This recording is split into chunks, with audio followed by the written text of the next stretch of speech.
پێغەمبەری ئازیز و خۆشەویستمان صلی الله عليه وسلم دەفەرمێ ڕۆژی قیامەت نایە هەتاکو خۆر لە خۆر ئاواوە هەڵنێت.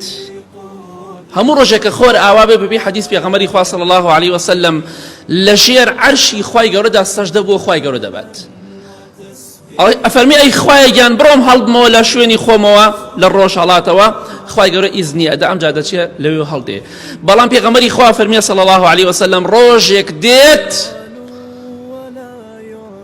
خۆر کاتێک کە سەجدە بۆ خوای گەورە دەبات، خوای گەورە ڕێگای پێ نادا دووبارە بچێت لە خۆر هەڵات و ئاوا بێت. دەفەرمێت لە کوێوە ئاوا بوویتە لێوە هەڵبێ.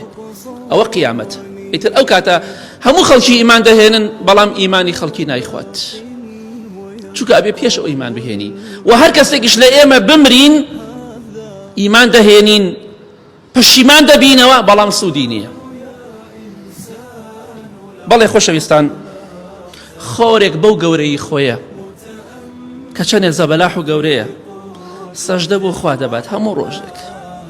تۆی یاخی تۆی بچووک کاتێک کە لە دایک بووی وەزنی مریشکێکت نەبوو، ئێستا تۆ ئاوا لوتت بەرز بووە سەجدە بۆ خوا نابەی؟